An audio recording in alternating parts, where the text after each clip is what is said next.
Hello world, and welcome to our week 1 recap of fantasy and round 2 preview.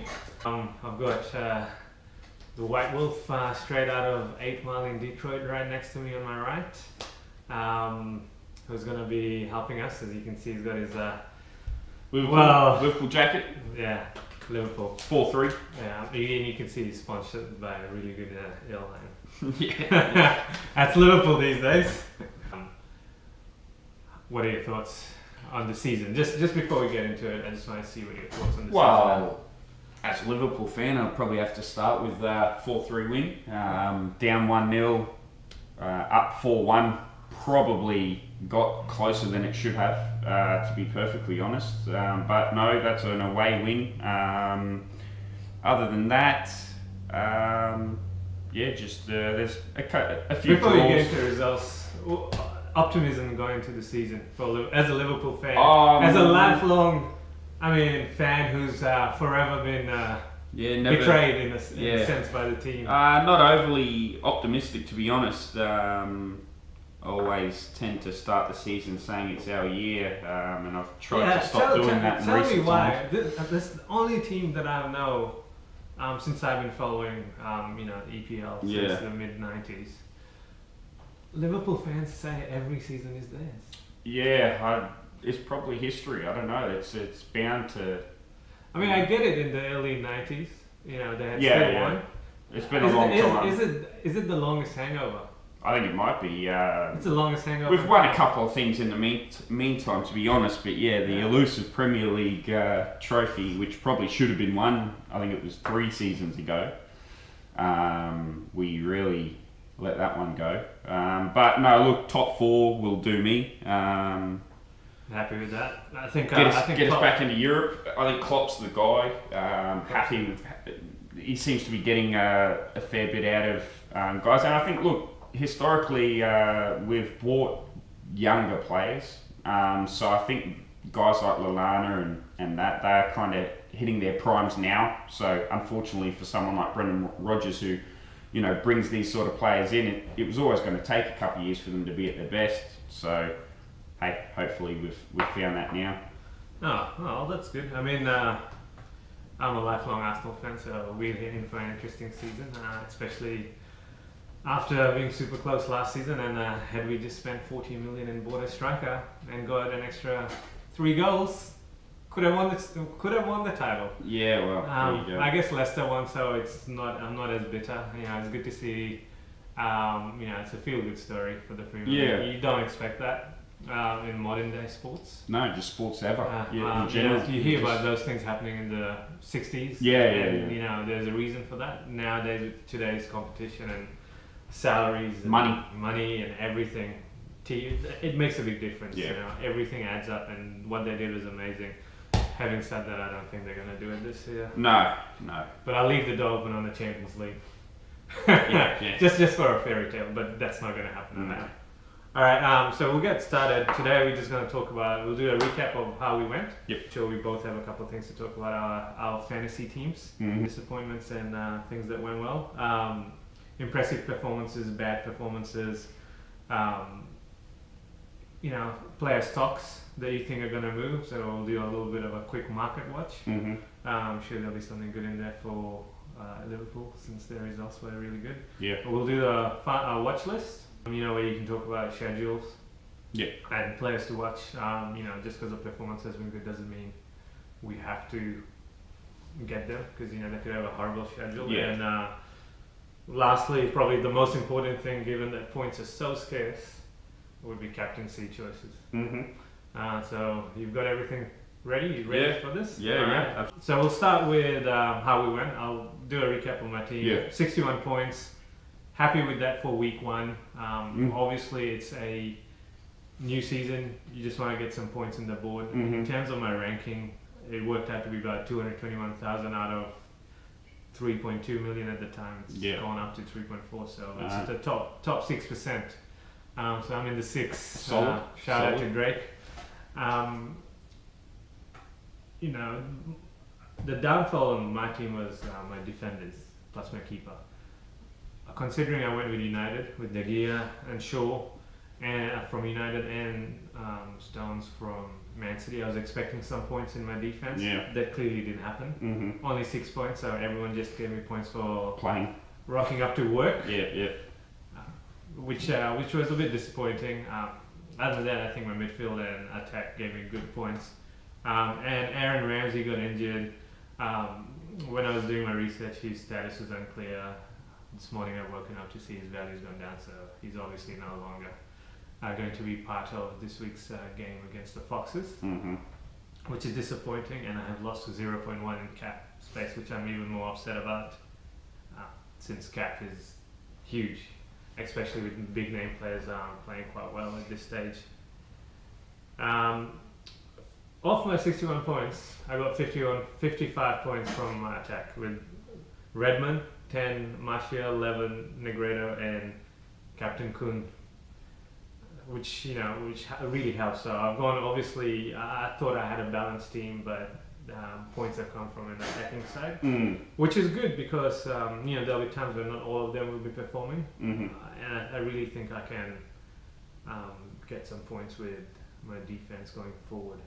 What are your thoughts based on? Well, it's impressive to think you're in the top 6% when 4 of your starting 11 did 90% of your scoring. Or 4 of my starting 11 gave me 6 points. Yeah. Not even 2 a game. Yeah. So I mean, look, that's a positive sign in my book. There weren't many clean sheets from memory for the week. Well, I mean, in a sense that teams that we expected to have a clean sheet didn't. I didn't expect Swansea to have a clean sheet. No, and I mean, West Brom have a really good defence, probably underrated at this point, defence, but I still was kind of expecting a bit more from Palace.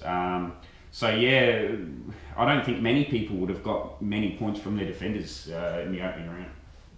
Yeah, no doubt. I agree with you. I think moving on to your team, you've had a similar story to me. Yeah. Except your midfield let you down a little bit, with the exception of Martial. Yes. Who my rationale with Martial was, one, he's been in the Premier League for a season. Yeah. He had played well. Yes. He's a striker who's plays now. He's reclassified to a midfield. Yeah. And I didn't want to have that outlay in Zlatan. I love Zlatan, but I thought I'd go with the proven player so that I could have bolster on my defense, which would give me room to get United and City defenders. Which obviously didn't come to fruition in game week 1, but I have faith in them yet. Yeah. Is that what you were doing? Yeah, well, I mean, really, it all boiled down to him being a striker and being classified as a midfielder. I think he's going to score goals. I think he was almost underrated in his first season. I think people put a price tag on someone and, they could still play well, but not necessarily live up to the many millions that are spent on them. So it was very expensive for... Yeah, at the time. But no, I actually like him. I went with actually both him and Zlatan in my lineup. In your first cut? I like their sort of opening schedule as well. I generally try and lean against picking United players just out of my homerism for Liverpool. But I just thought that those two were the clear-cut selections for mine, coming if I wanted to have United players to take advantage of their early schedule. And definitely play dividends. Yeah, well, I don't know the percentages, but between the two of them, they probably would have scored 60-70% of my overall points tally between two players. So I did have Zlatan as my captain. Which definitely makes a big difference. I think most people would have either had Aguero or Ibrahimovic as a captain. I don't know many that would have went elsewhere for that. Particularly for week 1, you got to be going with class, I guess, early on until you can start seeing some things happen. But yeah, aside from those two, Negredo was my only other player to score more than 2 points. He actually ended up being someone who was on your bench. He started on my bench. I did have Lukaku. I missed that notification that he'd be missed. And I guess I'm curious to see. I'll be checking a little bit closer to the deadline to see if he's available. There's still question marks on that now. Another thing in regards to that is he trying to push his way out to? There's a lot of talk about him going to Chelsea. I don't know if he's necessarily injured, so certainly worth keeping noted there. And I did also have Otamendi from Man City in the back line. He was a late withdrawal. He was basically held out to then play in the Champions League qualifier. They won 5-0. He played 90 minutes, so I think I'll be keeping him. I'm expecting some big things. He was my bet on the Man City backline, really. I thought he's the one who will always be there. Yeah. Well, it actually didn't work out to be too bad since you would have got yourself a big fat 0. Yeah, well, that's exactly right. Yeah, so I mean, I got 52 points.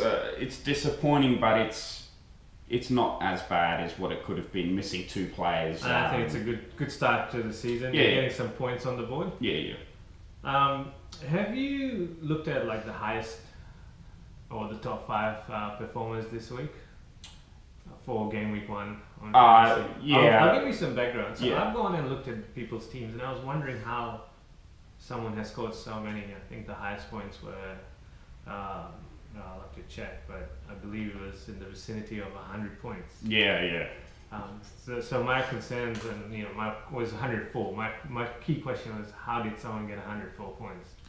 And there's been other people who got 99 and 100. Yeah. So what did they do to differentiate themselves? And I think what they did was probably not necessarily a good tactic. They've used their bench boost. The top five managers have used their bench boost. Okay. And I think that's a bit premature. Especially for week 1. I think that is that's a very risky move. Yeah, I always struggle with. I start the season saying that I'm going to hold on to the boost for at least get through halfway, and then one bad week comes and I feel obligated to try and work my way back up and use one. It's the pressure of the league. It is, yeah, but using it first week, I've never done that, probably never would do that, but full credit to them.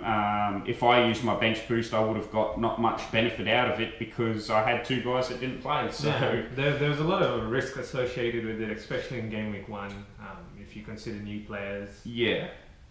And all of that. I'm sure a lot of people would have had Pogba in the team and they missed the piece where he was suspended. Yeah. We have a couple of people in our league who had that. Yeah, I think the one benefit of doing it first week is you have the ability with the free transfers leading up to the start of the round. There's really, as long as you've read everything you need to, you should have everyone scoring. I know I didn't, but that was a mistake. If you make sure you've got players that will generally play 90 minutes, then there's probably no better time to use the boost because likely down during the season, you're going to have a player that doesn't play. And I mean, I would normally try and tie my bench boost into the wild card. Exactly. And then you get the same benefit. Yeah, I get your rationale. I think it is a valid point because essentially you're getting a free wild card to do your boost. Right. But I tend to hold off until one of the bigger teams has a second game because of either FA Cup or Champions League. No, that's definitely the best time to be doing it. I think last year with our league, that's where I made my move. Yeah, that's. So I think I ended up with 150 odd points, which is really good. Impressive performances. Mm-hmm. I'll start off with on a position basis. So I'll go with goalkeepers. I think the clear-cut most impressive performance was. I know you want to say me anyway. Because he said penalty, but I don't actually rate him that much. Still conceded 3 goals. Exactly. So I'm going to start with Foster, 4.5, kept a clean sheet, 4 saves, and the full 3 bonus points. Bonus points are very hard for keepers to do. Absolutely. So what are your thoughts on him? Do you I don't. Yeah. Do you write them off as a one-off, or do you long term? I probably don't put as much weight into the performance. It was good. He scored well. If you had him, great. I'd be querying. I mean, I'm not going to make a change based on 1 week that he's done well. I mean, it was a good game, and give him credit for that. I'd probably like to see a little bit more. I think they're going to be all right, and at that sort of value, he's one of the guys that should be on the cards for your team at least. Yeah, definitely. At 4.5, it depends on your strategy. If you're doing a rotation, he might be a good keeper to rotate. I think absolutely, yeah. Their schedule doesn't look too bad, but I'm sure he'll tell us about that shortly. Defense, we had Kingsley at 4, giving 8 points with 2 bonus points, and Gareth McCauley at 4.5. You know, £1 million, and he gave 7 with 1 bonus point. Thoughts on them? Would you put them as one-offs? Yeah, again, it was the sort of week that the high-priced defenders got 1-2 points. Or didn't play. I mean, again, they've done well. I just don't know long-term. I mean, in terms of value prospect, you need players like that as 3rd or 4th defenders. You can have one of them. Yeah, and there's absolute value in that. But I don't sort of put too much weight into a low value player having one outstanding round. When I see that happen over a period of time, and also, you know, a bit of an eye test, how did they actually play? Was it, you know, what did they actually do? How did they affect the game? And then make a decision on whether or not to bring them in. Yeah, I mean, I had Amat in my team, and he gave 5 points. I probably should have had him. Obviously, I'm not going to put him in at the expense of Shaw or Stones. I did have Holding in my team from Arsenal, but that was just me as an Arsenal fan wanting to have an Arsenal player. I had Chambers, who I took out to put Holding in. Clearly a bad move. But understandable. Ultimately, at home, opening fixture, I wouldn't have expected to be conceding 4 there, but these things happen. Deep down, I had a feeling Arsenal would concede because Premier League is not a joke, and even though Sturridge wasn't playing, Liverpool do have attacking options, and having 2 early 20-year-olds centre backs partnering up for the very first time. I don't think that was a recipe for disaster. So unfortunately, that's that, and I'm going to move on because it's still taking me time to get over it. And you did remind me of how they went the next day, so I will move on. Midfielders, impressive performances. There's 2 here that I'm going to talk about that I'm going to mention that I'm sure you'd love to have a chat about. Coutinho. 15 points, 2 goals. Look, the thing with Coutinho is this a season where he can put an entire season together? Because historically, over the last couple, he's been quite inconsistent. He'll have a 1, he'll have a 2, and then he'll put 3 straight 12s, or, you know, something along those lines. There's always a drop and there's always a spike. Sort of not a consistent 6 points around. Would you happily take that? Yeah, well, at that value, I think the value was the key, and I think he's pretty well priced in a sense that he's not 10 million or anything like that. 8 million. And at 8 million, it comes with the expectation that there is going to be a drop in every now and then. Now, I'm not sure how old he is exactly, but he'd be sort of hitting his peak playing time at the moment. He's been in the Premier League, so it's not like he's new to it. He should be well and truly accustomed to everything. I mean, he's taking a lot of the free kicks. He, you know, in a sense of the set pieces and stuff like that, he's taking them. Is he the designated penalty taker for Liverpool?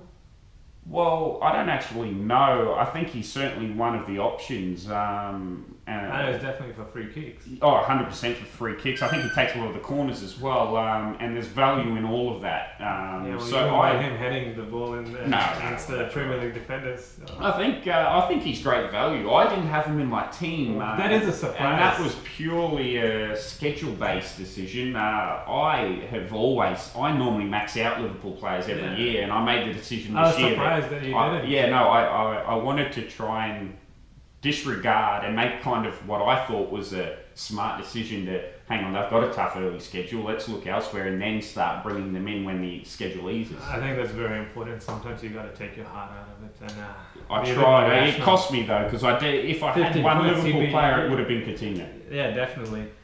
The next one, he had a goal and assist, Lallana. Yeah. That's 7 million. Yeah. Look.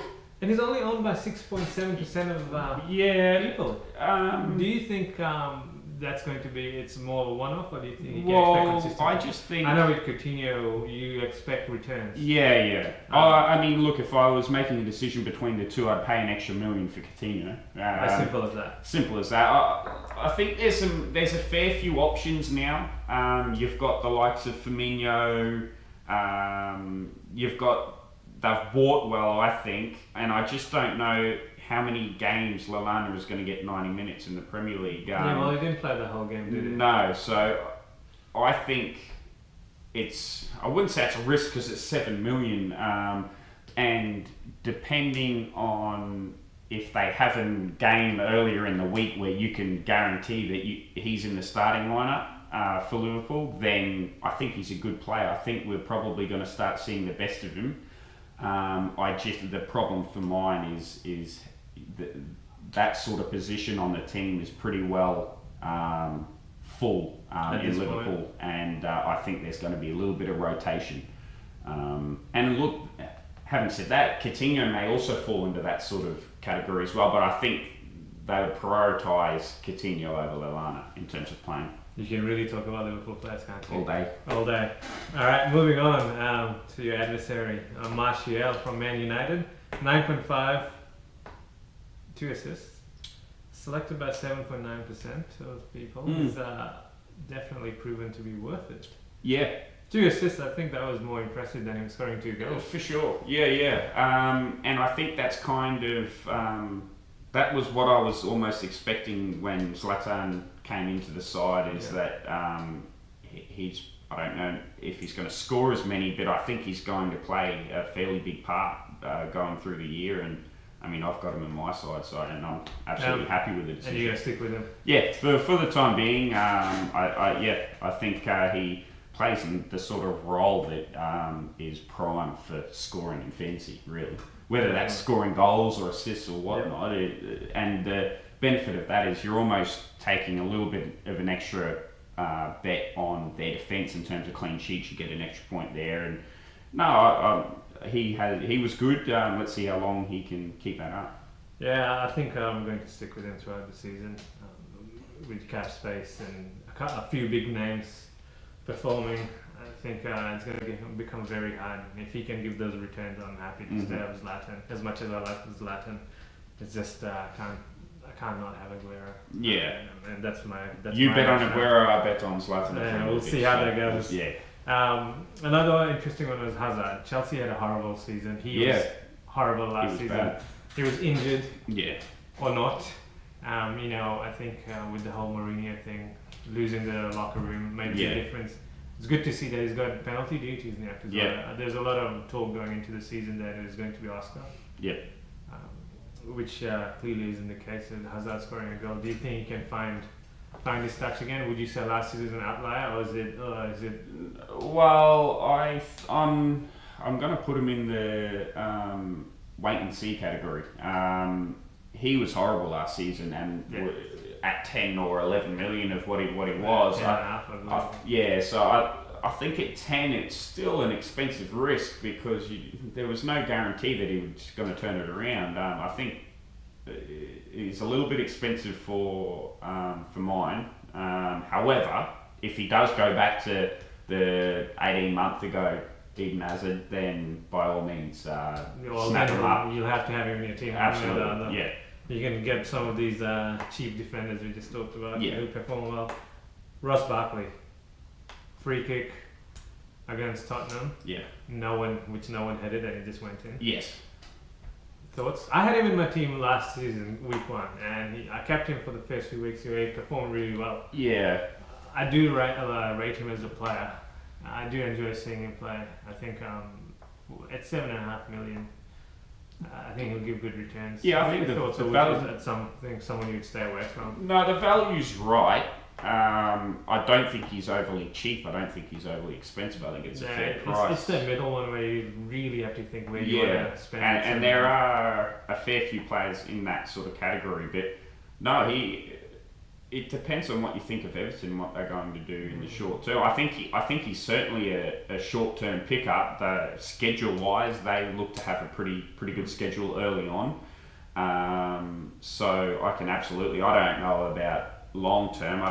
He's the sort of player that can go missing. And if Everton are struggling, he just doesn't score in that regard. Fantasy wise, I think I'm thinking of replacing Aaron Ramsey with him. Yeah. At this point, I was very impressed with what I saw with Everton, but we'll get to that in a bit. The other person that was really good was Kapaye from Watford. Yeah.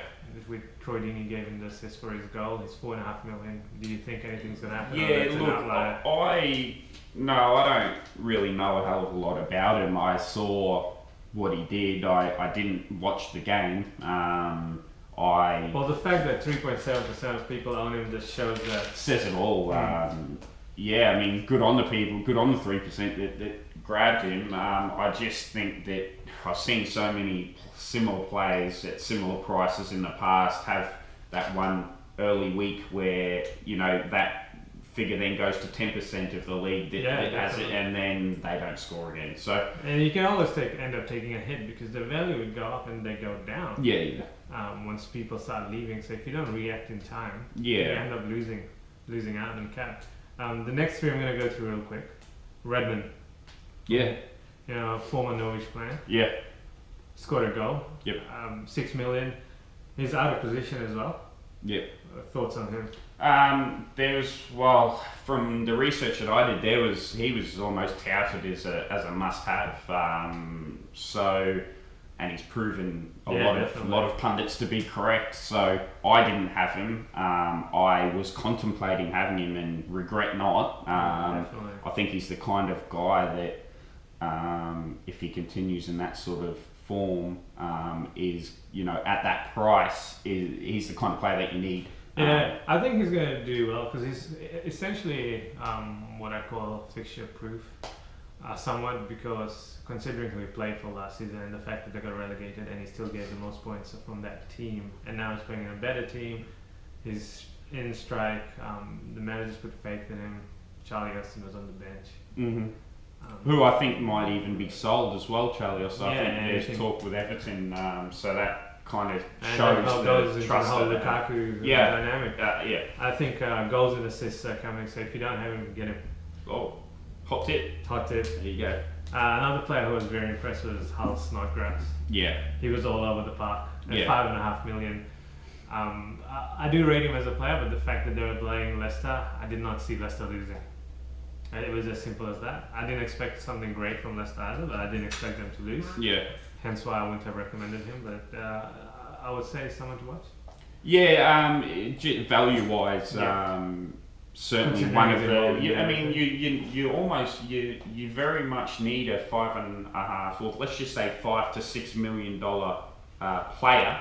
That when they perform and get points like he did, that's almost the difference between an average week and a really good week. So. Well, I think that's the key with people in that mid-price bracket, where you don't necessarily have to go for the fantasy stats. You want to see them in a game. You just want to see them actively involved and a lot going through. And that will eventually drive. And a points. System that suits their game. So I mean, that all weighs up. All right, last midfielder I've left. I made him last because I want to talk about his goal. Yeah. The new signing from for Liverpool. Yes. I had him in my team game week 1 last season. Yeah. Took him out. Right. And then I put Yaya Toure in, who was super cheap at that time and went in. But tell me, what did you think of the goal? The goal itself was special. Might have been the goal of the round. Absolutely took, and I think that's where he's going to get a lot of his successes. He's quick. I don't know if there's anyone quicker in the Liverpool team anyway, but he's quick, he takes players on, and that's going to, I think, lead to a lot of assists, let alone great goals like that. Yeah, so, no, he was fantastic. The goal was phenomenal. He took 2 players on, cut inside, put into the top corner. If he's going to do that regularly, I just think that the game itself was perfectly like that entire midfield group, particularly the attacking side of the midfield, they almost it's like they had been playing together for 5 or 6 years. Yeah. They had almost instant chemistry. I think Klopp brings that out of them. For sure. He's a very good manager, and he's passionate. A bit of a piggyback after that. No, yeah, that's exactly what happened. Yeah, no, it was really good, and I think that he's perfectly suited for the style that they play. So, okay. Moving on to forwards, Aguero is 13 million. He's a goal machine. Say no more. 3 bonus points. Simple as that. If you don't have him, get him. Zlatan. Well, the problem with that, before you go any further, is if you don't have him, he's 13 million. Exactly. How do you get him? Well, you'd have to. You either use points to do multiple transfers, or you use a wild card. Mm-hmm. Now, I don't have him. I have never had him. Would you get him? Do I regret not having him over the past couple of seasons? Absolutely. But I've always. That's right. I've always felt that his price. There's more value in elsewhere. But he keeps scoring. He keeps getting bonus points. It's very easy to justify 13 million. I think from experience, I'm going to say get him. Yeah. There you go. It's simple. Zlatan, I think he's something. 11.5 debut goal. Rewarded the 44% of owners who have him. Yeah. You are one of them? Yeah, I was. 1.5 million is the difference, and I went into the season believing you need one of Zlatan Ibrahimovic and Aguero. I went with value, and I mean they scored the same amount of points, I do believe. So in a one-off week, in hindsight, the 1.5 million saved is a good bet now. Long term, time will tell. I've bet on Zlatan and happy with it so far. Happy with it? No. The other person was the former City man, Negredo. He came through for Middlesbrough in his debut and scored a goal. Yeah. I had him. Had him on the bench, but he moved into the lineup with Lukaku's injury. So I was looking around the market at about the $6.5 million figure, and there was no one with the class that he had. I wasn't necessarily. He's a pretty good player, isn't he? He's a good player, and I think when players like that go to mid to lower tier sides and have sort of game plans run to perfectly suit their style, I think he was absolutely someone that I was pretty confident would be not necessarily scoring goals all the time, but picking up points. Yeah, definitely. I think he's a good buy. I'd highly recommend him if you're in the market for someone at 6.5. Yeah, I have picked him into my squad more as the first bench player for if someone for whatever reason doesn't play, then I'm happy enough. Would I have him? I play 2 strikers. So he's my third striker that very often will be on the bench. So I haven't bet that much on him. Yeah. But I think at that price, very good value to have. And if you do sit him on the bench and he does keep scoring, then that's another decision you've got, which is a good thing to have to throw him into the starting. Yeah, because he might give you some cap. Yeah.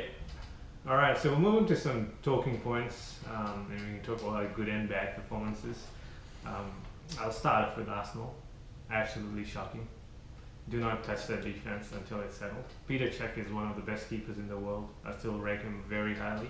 There's a reason he was the best keeper in terms of clean sheets last season. Is he getting on? Is he good. How old is he? I think for a keeper, he's fine. Yeah. Mid-30s is fine. Yeah. He's great. I think Arsenal have a lot to sort out in terms of the defense. They've got Mertesacker out for a long time. Gabriel is out for 6 to 8 weeks. Koscielny didn't have match fitness. And there's talks of them getting Mustafi, which I really hope happens. So at this point, Arsenal centre-backs are not good. My tip of the season last year was Bellerin. But he's 6.5 right now. He will give attacking returns. Defense isn't settled, so there's no clean sheets, so I'm staying away. as an Arsenal fan, as hard as it is for me to say. Hopefully they do something before the transfer market, but they've let me down. They really do. They really do. Money spending is not theirs. Defense, Moreno for Liverpool. I've read reports where people have said Liverpool may as well have played with 10 men. Yeah. Look, he's was that a one-off or no? He's I'm losing faith. To be perfectly honest, he's one of those players that if you just look at fantasy, he's all right. He gets forward, he can whip a ball across, but the eye test for mine is defensively is an absolute liability. So steer clear. The entire Liverpool back four, I'm not touching, and that goes for goalkeeper included. Look. He's had some moments. Yeah, and they just rarely keep clean sheets. It's frustrating. Well, this is your chance. Joe Hart's in the market, so Liverpool could get it. Look, with the back four that we currently got and how they're performing, particularly Moreno being the highlight there, or low light I should say, I don't think they could get any goalkeeper in that'll stop goals being scored, because it gets elite. They give away penalties. It's very frustrating to watch, but I think... I mean, if you had Suarez, then that'd be alright, because you'd score an extra 3 goals. Well, and that's what happened in round 1, is we go and score 4 and just win. I think that might be a sort of outlier there as we progress through the season, that hopefully we're able to score more than we can see. Alright, we'll move on to Jamie Vardy. Has the party stopped? Look, he should have scored. Probably a couple. I think after his second miss, I said to the boys that were watching with me, I was like, last season's Vardy would have had a goal there. Last season's Vardy would have scored a hat-trick in that game. So you feel the same way? He was in the right places. I'd rather have a striker that missed chances, not regularly obviously, but is in getting into those positions to score. We know how good he is. He gave himself one of the biggest uppercuts I've ever seen on the football field. He absolutely punched himself in the head. He's a passionate player, definitely. And I think that, as long as Mahrez is still about creating chances for him, I'm leaning towards that game just being a one-off poor performance in front of goal. Well, I really hope not, because it's Arsenal-Leicester this week. Well, there you go. Well, time will tell. I think after 3 or 4 weeks, you'll know more about where you stand with Vardy. Definitely. He's in my team right now. I'm going to keep him, but if he doesn't perform for another 2 weeks, I think it'll be time. He's not giving you the sort of value at a dollar sense. Yeah, it's a bit expensive. Yeah. So it's hard for me to justify that. Yeah. Which will be interesting to see going forward. Biggest transfer, or the world record transfer, Pogba. He's expected to make his debut this week. Yeah. How do you think he'll go? Well, I feel like he's fairly well priced. At home to Southampton. Yeah. In the early kickoff. Yeah. I always find, being in Australia, I do try and sneak a player or two into that first game of the weekend, because it's pretty conveniently timed. You don't have to be getting up at 2 o'clock in the morning. It's normally like a 10 o'clock kickoff, so that's always fun. But I think he might be value. You spend that sort of money on him, you're going to give him opportunity. You're going to put him in the best place to succeed. Yeah, definitely.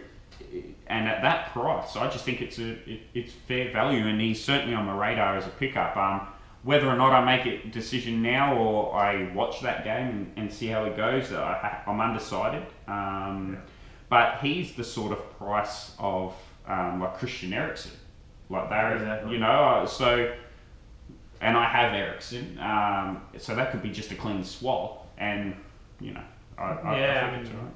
With Ramsey being injured, I'm considering whether I need to bring him in or not. I'll have to look into the schedule. But my question to you is, how do you think he's going to go? I mean, considering how much they paid for him, he's the biggest name. Is he going to have Kevin De Bruyne season? Is he going to have Alexis Sanchez first season? How's he going to go? Do you think he matches that? Because I think from a fantasy point of view, he doesn't have to because of his price tag. Yeah, He's fairly priced at 8.5. Yeah. Or so, but considering this purely from a football sense, look, you'd expect him to do better. Really live up to the dollar figure? I don't believe so. I don't think anyone can live up to that dollar figure. Unless they brought back Cristiano Ronaldo for that price. Well, right, or Suarez's price ended up being well priced. But look, he's a good player. He was somewhat disappointed in the Euros, and there was a lot of pressure with regards to the transfer being talked about then, and I don't know if that weighed on him. Look, he's going to be good. I think United, and it pains me to say it, but they look like they're in for a bit of a year this year. What do they do with someone like Wayne Rooney, though, who hasn't been in the sort of form for maybe 3 or 4 seasons? He was used to score 30 goals a season. Hasn't gone anywhere near that. So he's not playing a striker role anyway. Yeah, that's right. So my thoughts on Pogba, I've bet on United with Martial. And you have Zlatan. And I've got Zlatan. So will I would then have to start in a Liverpool player that you had a supporter have you let three of their key assets. I'll be talking myself out of it before I talk myself into it, I think. But for others, I just think his value. I think he's very much worth a look. And look, if he starts slow, there's plenty of other options at the same sort of prices that you can make an easy swap for. So would you say it's a wait and see? Probably, yeah. Well, for me personally, because I've got a Man United midfielder and I've got a Man United striker. For me, it's a wait and see. I mean, for you, he'd really have to be performing well to bring him in. Absolutely. Considering the two that you have. Yeah. Another player I think that's worth mentioning is Payet. Yeah. How many did he score? How many points did he get first round? Well, he came on as a sub. Yeah, that's right. He was not meant to start. Yeah. So, last season I had him. He was my captain a few weeks as well. Right. He was brilliant. The Euros, especially the group stages, he was playing really well for them. The free kick he scored. Yeah. I think that's someone I'm going to try and bring into my team, but unfortunately I can't with my 1 million available. And what price is he? He's 9.5, so he's a bit expensive. Yeah. What was he last year when you? He started at 6 or 6.5. Yeah. See, I think at 9 he's too expensive.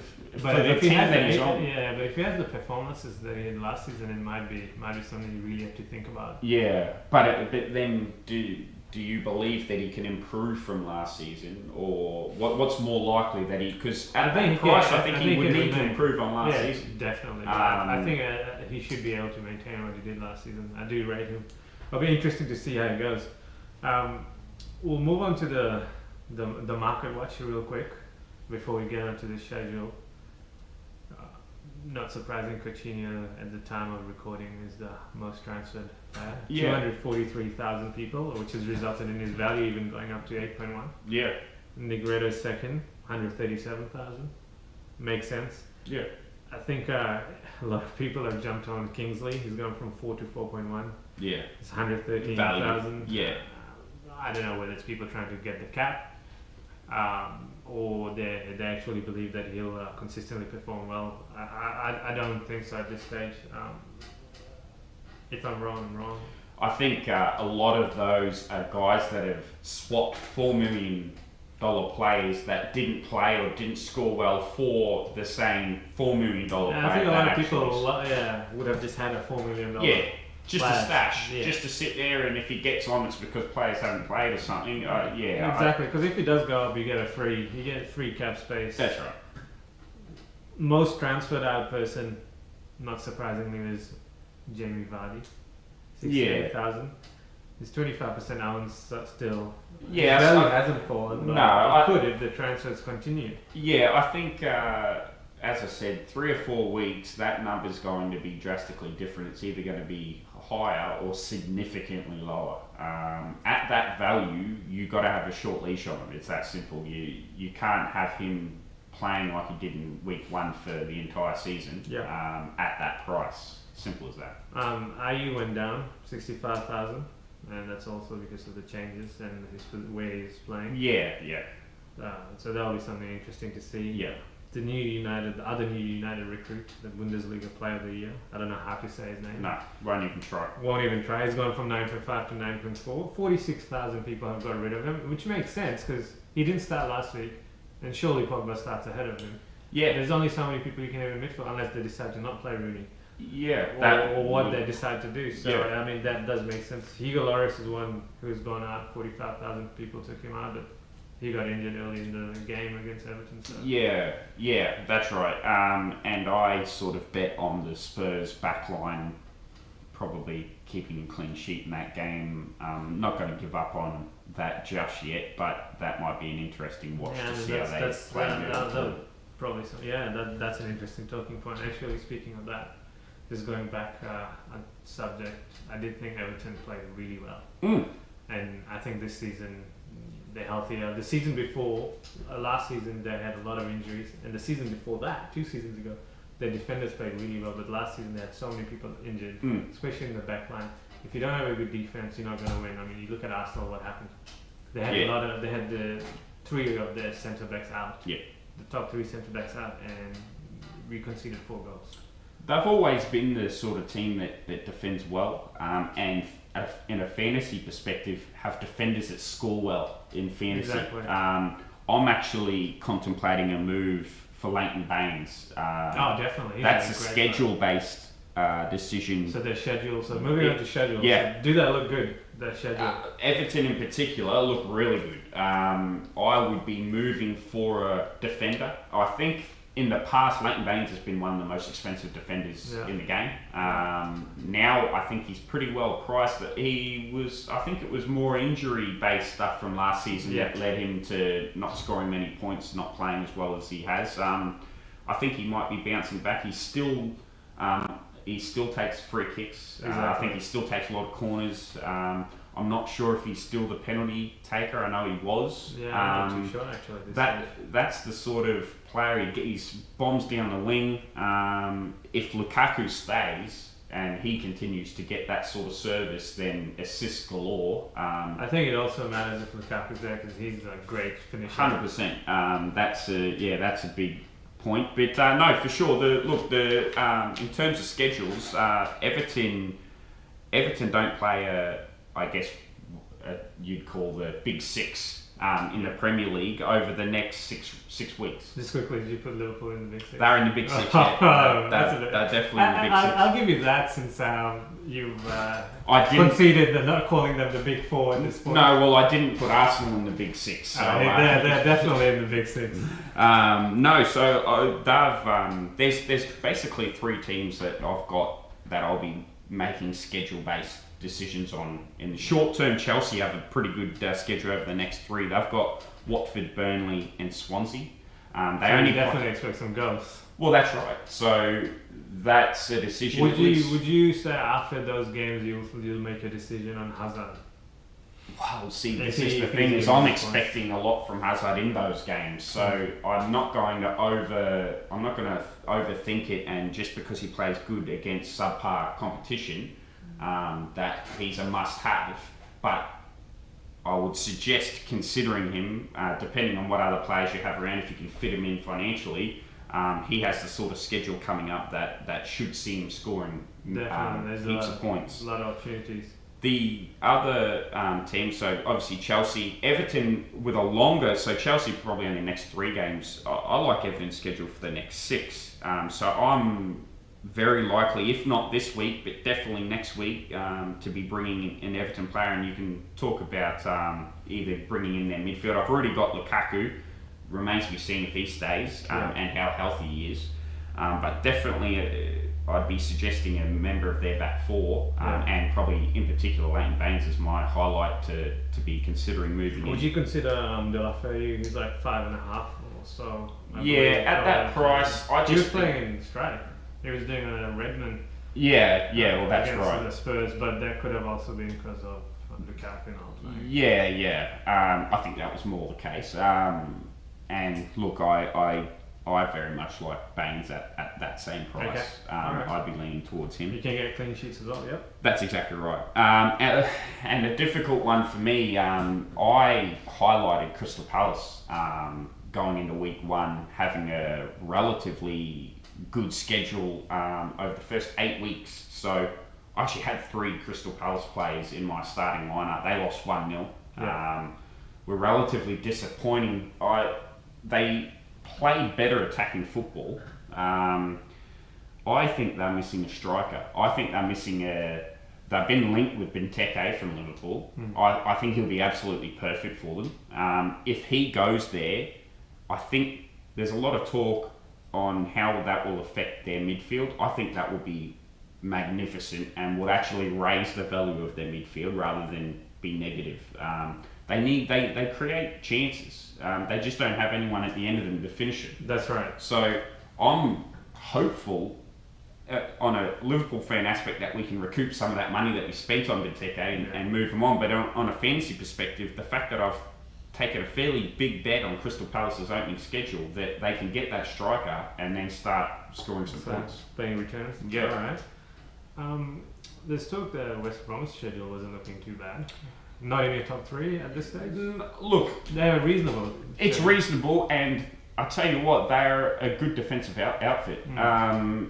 I absolutely would be looking at some of their defenders more than anything else, to be honest. But look, at a schedule level, they have an okay to good schedule coming up for sure.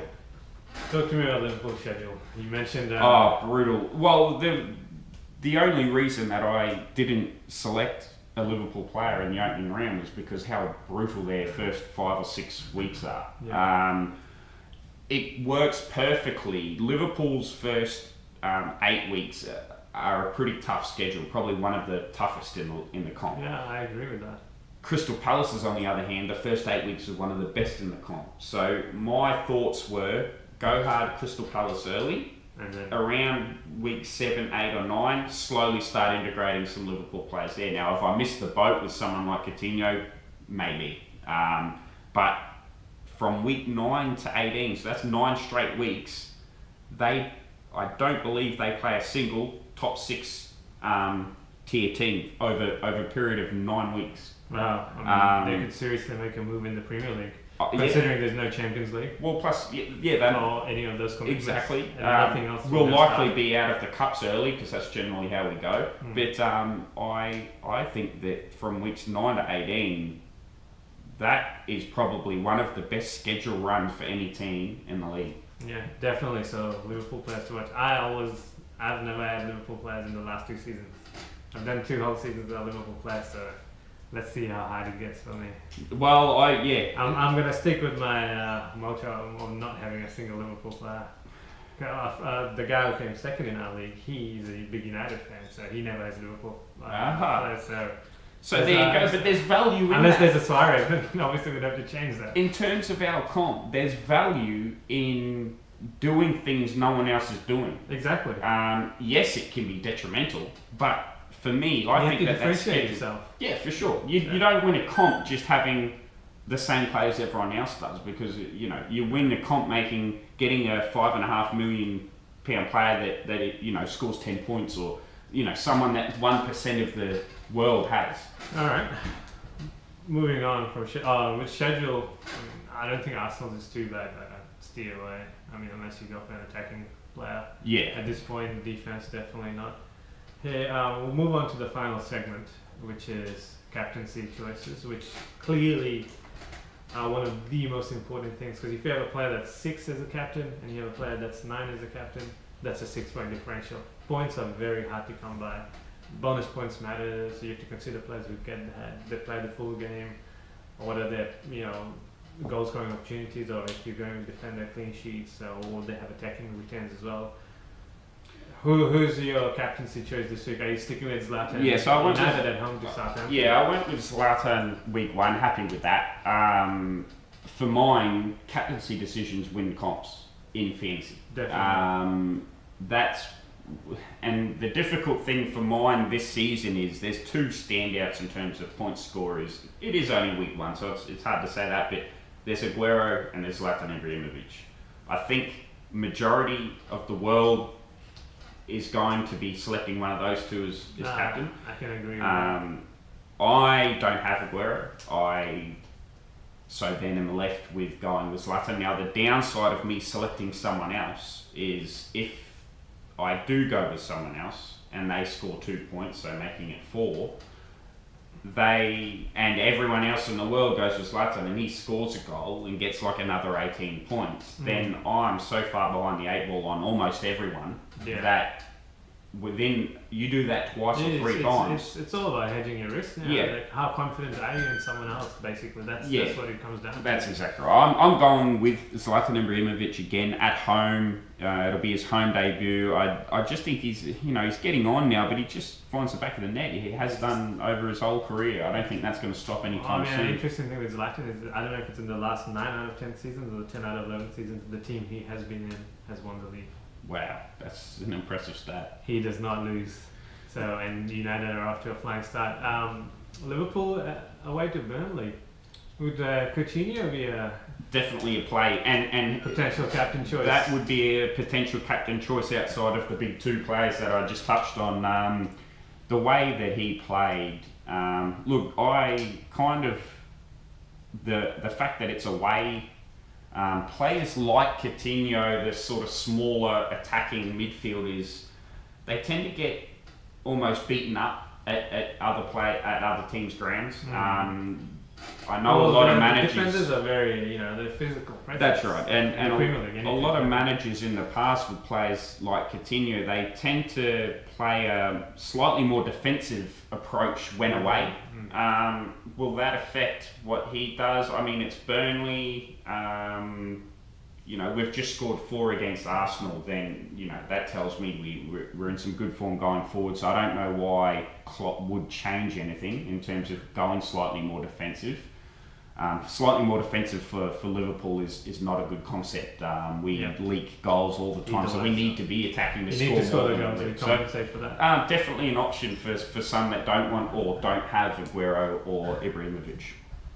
All right. Anyone else who've got any potential captains? The only other consideration I would make would be Marshall. Is that how you pronounce his name? Marshall. Yeah. Again, United at home. More attacking at home. I kind of weigh a little bit on who's home, who's away when I make it. I think it makes a difference. Yeah. There's been, I think it was De Bruyne last season who scored most of his goals at home. Yeah, right. So clearly your captaincy choice at home, and that does matter. I'll be interested to see how Payet goes at home to Bournemouth. Yeah. It'll be his first 90 minutes. Should be getting 90 minutes, so interesting to see. Yeah. Probably the match of the game week will be Leicester v Arsenal. Yeah, well, that'll be 2 match of the game weeks for Arsenal, so they may leave both of them with 0 points. Looks like it at this stage. Hopefully Arsenal can win one. It'll be interesting to see what happens. Other than that, I think Everton West Brom could be a good game. Yes, that's actually a really good. That's a game because Everton's away, so it'll really show when we talked about with their players and West Brom's defense. Yeah, Everton's defenders, Barkley, Delafeu. I would be, if I'm having a bet, I'd be looking at a 0 or draw. I think they're. Well, you will have a bet. Yeah, well, I likely will have a bet. So I'm thinking 0 or draw in that game. I think, talking fantasy perspective, then you'd be looking at either side's defensive back 4 to bring into your team to get a clean sheet. All right, I think that wraps it. Any last words? No. You'll never walk alone. You'll never walk alone. Somehow I knew that was happening. All right, thanks guys. Thanks for watching. If you like our videos, click here. No, I'm just playing. There's no clicking. We'll see you guys next week. Thanks. Cheers.